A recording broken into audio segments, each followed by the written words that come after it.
ஜெய்ப்பூரில் வந்து நம்ம வந்து சீஷ் மஹால் அண்ட் அமேர் ஃபோர்ட் போகிற வழியில் திடீர்னு பசிச்சு ஏதாவது சாப்பிட்லான்னு சொல்லிட்டு ரேண்டமாக ஒரு கடையில் நிறுத்தினது ரொம்ப ஃபேமஸான கடை அப்படின்றது அதுக்கப்புறம் தான் தெரிஞ்சிச்சு.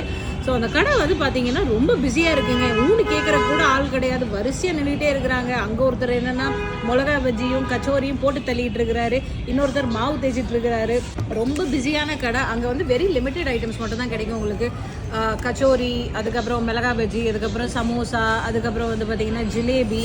தனி இது என்னன்னு பார்த்தீங்கன்னா, நம்ம கச்சோரி நார்மலாக வந்து ஸ்வீட் சட்னி கார சட்னி போட்டு தருவாங்க, அதுதான் நான் சாப்பிட்ருக்கோம்ல. பட் இங்கே வந்து என்ன அப்படின்னா கடி ஊற்றி கச்சோரி தருவாங்க. கடினா ஒன்றும் இல்லை, மோர் குழம்பு நம்ம ஊரில், அதை வாங்கி சாப்பிட்றதுக்கு அவ்வளோ கூட்டம் இருக்குங்க. நீங்கள் ஜெய்ப்பூர் வந்தீங்க அப்படின்னா இந்த துஷ்மன் கச்சோரிவாலா அமேர் ஃபோர்ட் போகிற வழியில் இருக்கிற கடையை போய் கண்டிப்பாக ட்ரை பண்ணி பாருங்கள். ஆல்ரெடி நான் வீடியோ எடுக்கிறதுக்கு முன்னாடியே சாப்பிட்டுட்டேன். ஸோ நல்லா இருக்குங்க. प्लीज वीडियो को लाइक और सब्सक्राइब कर दो. Thank you.